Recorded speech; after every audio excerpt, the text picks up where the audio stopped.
Sa bawat sulok ng kasaysayan, may mga pangyayaring hindi na isulat sa mga aklat. Mga kwentong nanatili sa dilim, mga pangambang hindi mapawi, at mga panaghoy na hindi kailanman pinakinggan. Sa bawat pag-ikot ng panahon, may mga aninong patuloy na sumusunod. Mga paalala na hindi lahat ng nakaraan ay handa nang magpahinga. Ako si Camille Peng at ito ang Panaghoy, mga kwentong kababalaghang nakaukit sa kasaysayan. Hindi na bago sa Pilipinas ang mga kwento tungkol sa mga lugar na itinayo sa dating sementeryo. Mga espasyong puno ng tao sa umaga, pero pinaniniwala ang may kakaibang presensyang gumigising kapag lumalalim na ang gabi. Sa Muntinlupa, may isang mall na kilala hindi dahil sa magarbong pasilidad nito, kundi sa mga kababalaghang matagal nang bumabalot dito.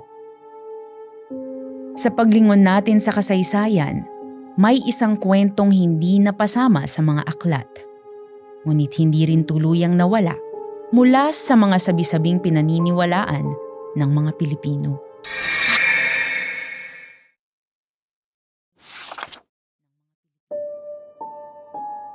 Hindi ko alam kung may makakabasa pa nito.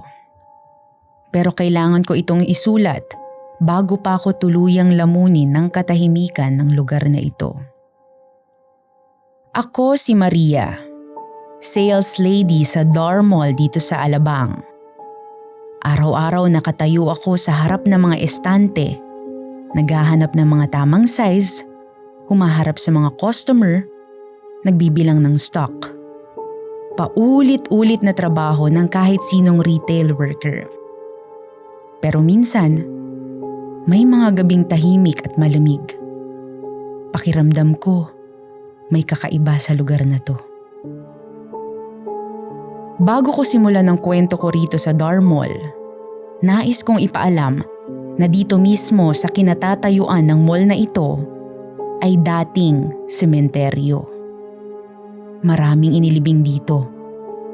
Tinayuan ng pader, nilagyan ng mga ilaw, tinakpan ng tiles, at nilagyan ng napakaraming palamuti. Ngunit, hindi kailanman matatakpan ng mga ito ang mga alaala ng nakaraan. Dito, nagsimula ang lahat. Sa bawat sulok ng mall na ito, tila may mga humihinga. Hindi yung tipong normal na paghinga. Kakaiba at mabigat. Pag mag-isa lang ako, nararamdaman kong may nakatingin sa akin mula sa likod ng mga manikin. Hindi lang doon, pati sa ilalim ng escalator o di kaya'y sa mga madidilim na kanto ng hallway. Ramdam ko ang mga espiritong naiwan at ang kanilang matang nakatingin sa akin. Isang beses, sa loob ng fitting room sa department store ng mall, habang inaayos ko ang mga damit, bigla na lang bumigat ang pakiramdam ko sa hangin. Nakaramdam ako ng malamig na hangin sa likuran ko. Hindi siya karaniwang lamig, kundi yung uri ng lamig na parang may dumadaan, dumadampi, kumakapit. Parang may humihinga sa batok ko. Ramdam ko yung bigat ng presensyang to. Parang may nakatayo sa likod ko. Sinubukan kong lumingon para tingnan kung ano o sino ang nararamdaman ko. Pero paglingon ko, walang tao. Saradong lahat ng cubicle, ni walang nakatutok na aircon sa akin. Di ko alam kung totoo yun o kung may ibang nagbantay sa fitting room na ayaw magpakita sa akin. Kapag naa-assign ako sa mga late night screening dahil umabsent yung nakatalagang tao sa sinehan, napipilitan akong mag-substitute bilang roving staff at mag-ikot-ikot sa loob. Sa oras na yon, last showing na ng araw. Yung mga oras na patay na halos ang buong mall at kakaibang kilabot na ang naiiwan. Karaniwan, horror na lang ang pinapalabas sa ganitong oras. Pagpasok ko sa loob ng sinehan, ramdam ko na parang punong-puno ang lugar. Maingay, may mga bulungan sa mga upuan, may mahinang halakhakan na hindi tumutugma sa eksenang horror sa pelikula. At may mga yabag na parang may sumusunod sa akin sa dilim. Habang nag-i-inspect ako ng mga upuan, may kumalabit sa balikat ko. Akala ko may manonood na may reklamo. Ngunit paglingon ko, walang nandun. Bigla ring nawala ang pinapalabas sa malaking screen.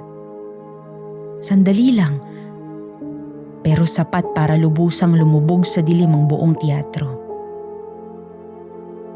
Sa dilim na yun, mas lumakas ang mga bulungan. Mas dumami ang mga yabag na tila papunta sa direksyon ko. Bilang parte ng trabaho ko, hindi ako maaaring sumigaw sa loob ng sinehan lalo na't may mga nanonood pa dito. Kaya dali-dali akong lumabas ng sinehan. Dito, tiningnan ko ang listahan ng mga nanonood. Doon ko na lamang 2 lang palang nakalistang nanonood sa pelikulang yun. Sa oras na yun, nasemento sa isip ko na hindi lang mga buhay ang nanonood sa sinehan na to. Mula nung araw na yun, madalas na ako makaramdam ng kakaiba sa mall na to.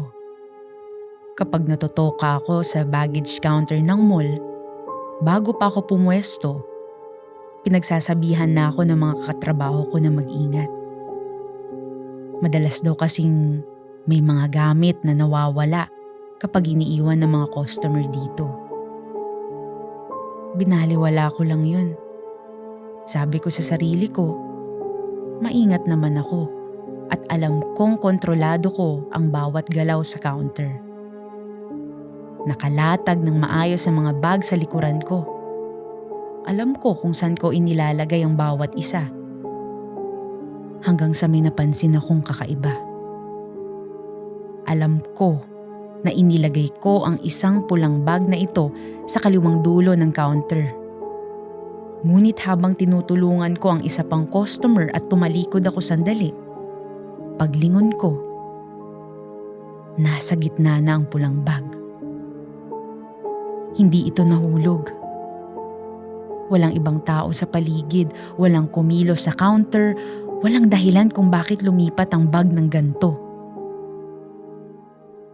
Inilapit ko uli ang pulang bag sa lugar na ito at sinusubukan kong ipagpatuloy ang trabaho. Pero sa bawat sandali na tumatalikod ako, may nararamdaman akong humihimas sa likod ko. Parang may nakatingin sa akin, pero hindi ko makita. Doon ko napagtanto, hindi lahat ng bagay na nawawala sa counter, nawawala dahil sa kapabayaan.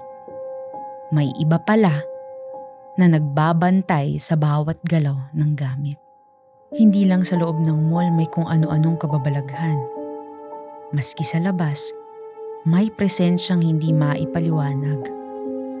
Parang may mga nilalang na hindi na kailangang makita para maramdaman. May isang matagal nang alam ang mga taga rito. Isang kwentong paulit-ulit na binubulong pero hindi nilalakasan. Bago patayuan ng mga estruktura ang lupang ito ng mall, sinasabing dati raw itong sementeryo. Isang lugar ng mga patay at alaala ng kahapon. Hindi raw lahat ng bangkay dito ay nahukay. Hindi lahat ay inilipat. Ang iba'y ibinaon na lamang sa ilalim ng semento. Tinakpan at pinilit kalimutan. Sa bawat hakbang sa loob ng Darmol, parang may mga butong nasasagasaan. May mga kaluluwang pag-alagala. Mga panaghoy na ayaw tumahimik dahil ninakawan ng hantungan. Sa tapat ng mall, may mga itim na ibong nakatigil lang. Hindi lumilipad, hindi kumikibo. Nakaharap lang sila sa mall na parang may hinihintay. Ang araw na muling maalala na ang lupang ito'y minsan nang naging huling hantungan. Hindi ko alam kung para kanino ang mga pagpaparamdam na ito. Para ba sa mga katulad kong araw-araw lang nagtatrabaho sa loob ng mall? O para sa mga kaluluwang noon pa man ay hindi na dapat ginambala? Pero habang tumatagal, may isang katotohanang unti-unti kong naaalala. Hindi ako ganap na dayo sa lupang ito. Noong itinatayo pa lang ang mall, isa sa mga unang nagtrabaho rito ay ang aking tito. Kasama siya sa mga naghukay, sa mga nagwasak ng mga lapida. Nagtabon ng mga krus at naghukay ng mga butong dapat ay hinayaan ng mabulok sa lupa. Sabi nila, trabaho lang daw. Sabi nila, wala raw personalan. Pero may mga butong hindi pwedeng bastang tabunan. May mga kaluluwang hindi nagpapatawad. May mga bangkay raw na nadurog sa ilalim ng makina. May mga bungong na iwan sa putik. At may mga krus na binasag na hindi man lang nailipat. Simula noon, sunod-sunod ang kamalasan na naranasan ng aming pamilya. Hindi agaran, hindi malinaw, pero tiyak. Ang tito kong iyon ay hindi na nakakatulog ng maayos. Palaging may nakatayo sa paanan ng kama niya. Palagi niyang sinasabi na may umaakyat mula sa lupa. Hanggang sa isang araw, tuluyan na siyang hindi nagising. Ganon rin ang nangyari sa iba naming kamag-anak.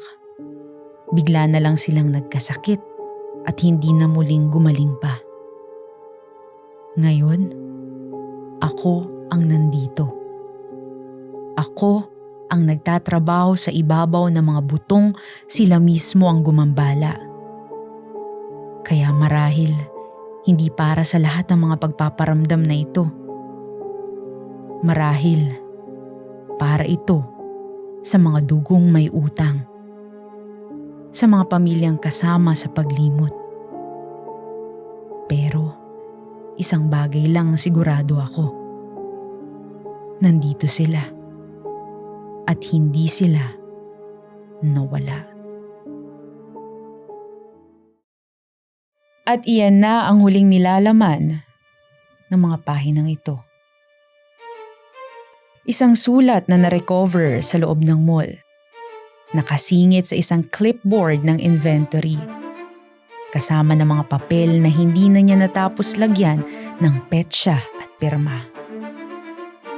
Ayon sa tala, si Maria ay nakatalagang mag-closing inventory noong gabing yun. Ngunit wala nang sumunod na logout.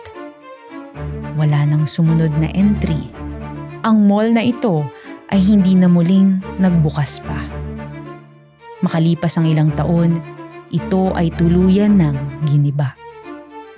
Ngayon ay wala ng gusali, wala ng tiles, wala ng mga estante o ilaw. Pero nanatili ang kwento sa dating kinatatayuan nito. Sa pagwawakas ng ating kwento, malinaw na ang nakaraan ay hindi kailanman tuluyang malilimutan. Hindi lamang ito binubuo ng mga nakasulat sa aklat, kundi ng mga panaghoy ng nakaraan na naghihintay mapakinggan. Muli, ako si Camille Peng. At ito ang Panaghoy.